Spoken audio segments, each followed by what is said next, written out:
All right, so I was on the glider for my last break, and I'm sitting up here, I'm just chilling, music playing, I'm just doing what I'm doing, right? And I look over, there's a picture, poster of the One Nation Under a Groove Parliament Funkadelic. I always talk about P-Funk too much. I talk about P-Funk too much. I'm gonna stop doing it. I'm gonna stop doing it. I am. Okay, I might not. But anyway, so there's a One Nation Under a Groove Parliament Funkadelic Farewell Tour 2022 poster, like right there, where I can look and look. And I see Mr. Clinton looking at me with some kind of things on his face and stuff. Look like some kind of Indian elephant thing. I don't know. But anyhow, farewell tour. And I remember 2019, I think it was, in Warren, Ohio, close to my hometown, Youngstown. I was sitting in the van with Mr. Clinton and Mrs. Clinton, Mr. and Mrs. Clinton, and we were just talking or something, and I think even Barbarella was there. I think Miss Bishop was even there or something. And I remember saying, yeah, farewell tour. And I was like, clowning, farewell tour. This was 2019. I was like, see you in 2020. And as I remember, Miss Bishop kind of like, yeah, like that. And they were like, I guess she thought, she wanted them to retire. I don't know what's going on. But I remember, telling Mr. Clinton and them right there that see y'all in 2020. But anyhow, as far as One Nation Under the Groove, I remember One Nation Under the Groove came out. One Nation Under the Groove was a beautiful song. One Nation Under the Groove to me was like perfect, whatever perfect means. It was smooth, it had synthesizer, it had groove, it had rhythm, it had syncopation, it had ding, ding, ding, ding, ding, ding, ding, stuff just flying all over, layered vocals, and the here's my chance. It was just so beautiful. It was just so beautiful to me. So when Knee Deep came out, Knee Deep wasn't as pretty or as aesthetically soothing as One Nation was to me.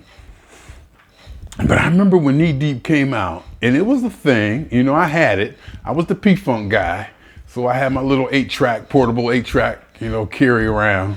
And I used to play the music. I used to take it to school and whatnot.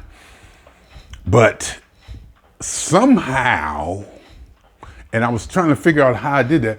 Somehow I got wind that, WAMO in Pittsburgh, one of the black stations, because we didn't have black stations in Youngstown until we got like WGFT. We used to listen to WFAR in Farrell, Frankie Reddy, like for 2-3 hours on a Friday to hear black music. And then we got like WGFT in Youngstown years later or whatever. But there wasn't no black music. We listened to rock. That's why I look back now and I know a lot of rock songs. I know the words to a lot of rock songs because that's where I'm from. Ohio, rock and roll, funk, music, football. Well, we don't go down that road. But anyhow, so Youngstown, we didn't have any stations. So somehow I got wind that on a certain night at a certain time, WAMO was going to play the long version of Knee Deep. We hadn't heard it before because we just had the 45. So, and I had the 45, or I had a copy of it, or I recorded off the radio. And so I remember WAMO was gonna play the long version, the 15-minute version of Knee Deep. They kept talking it up. And I was in my room, of course. I had my stereos and my setup. You see the setup back here? Way back in high school, I had something like this. Probably not as, computery and, audio recording-y, but it was more CB radios and shortwave radios, crystal radio, my stereo, record player, 8 tracks and all that stuff, and lights and all that. TV was there, like, I could just sit there like a console. So I remember I had everything set up, and I had an 8-track recorder. I had an 8-track AM/FM 8-track recorder. And I hooked that up. I hooked my crystal radio antenna that I had strung from the house to the garage. And I hooked that up. So every now and then I was able to get a decent signal, at night sometimes. Because, at night you get better radio signals back there. It's just weird. It's just, I forgot all about that. How at night we used to get radio signals and how AM used to hear weird things on AM at night. And, but so if I got it in, and then when it came on, it was recording. I remember hitting that red button on that 8-track recorder and recording that 15-minute version of Knee Deep. Now, like I said, when Knee Deep came out, well, I'll just cut to the chase. Knee Deep is probably my favorite. Knee Deep is my favorite live song. And when I hear it live, it does something to me. This is something about Knee Deep that just moves me. I mean, there's no doubt about it. I listen to One Nation. One Nation is just beautiful and pleasing and, you know, all that. But Knee Deep, there's something to Knee Deep. And played live, Knee Deep is my favorite song played live. Even though Up for the Downstroke is getting real close, especially when they do the unfunky UFO part in it. But I can remember listening to Knee Deep after I got it, off the WAMO, off the WAMO, and took it to school the next day. I was the man. I was the Pete Funk man. I took that to school the next day. People listened to it, and just about everybody tripped on it. One time I had my cousin listen to it. No, that was one time I had my cousins and Farrell listen to the long version of One Nation. And at the end, when they go, and they start playing that part, and they was like, how'd they do that? How'd y'all do that? And I remember when I did the same thing with Knee Deep on the 15-minute version. You know, we listen to it. And if you listen to Knee Deep, it sounds like this. It sounds like the same song. It sounds like you could probably just mix the song. In a way, it sounds like you're repeating the same thing over and over again. If you know, until we really got to really listen to it. Except for the one part when the that part goes different. Whatever that one that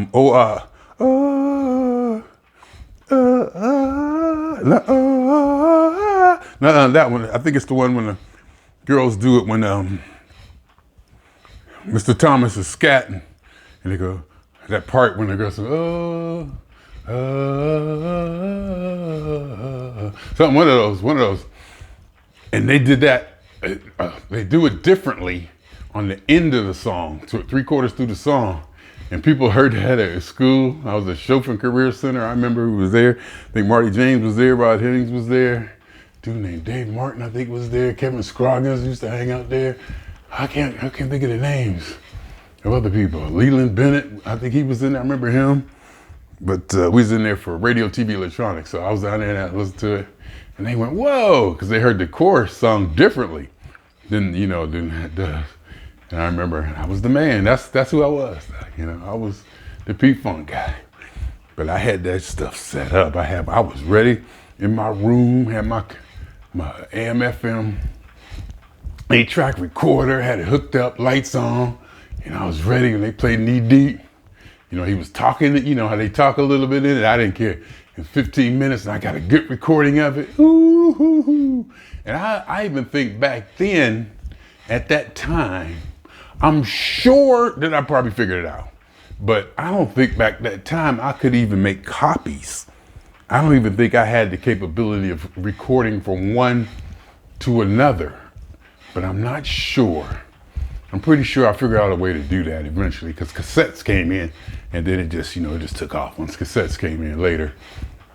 But I remember having that 8-track, recording that 8-track on there. And I'm not talking about putting my microphone close to a radio speaker.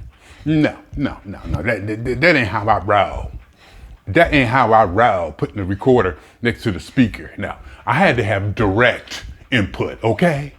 AM FM 8-track recorder, so when the signal was no microphone and speaker, it went right, the radio right to the recording, and it was good. And I think it might have even recorded over a track change, how you go from track 1, track 2, track 3 on a track.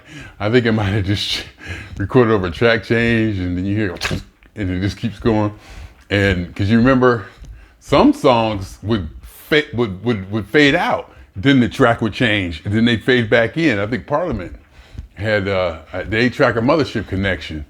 I think Night of Thumbosaurus People or Super Groove Ballistic Process of Functification did that. One of those. I know Motor Booty Affair did it. I think Motor Booty Affair, Deep did it. Deep. And I remember ding, ding, ding, ding, ding, ding, ding. It would go down, then it would come back up. On Motor Booty Affair 8-track. But anyway, I remember going to school. I was the guy. That's who I was. I remember.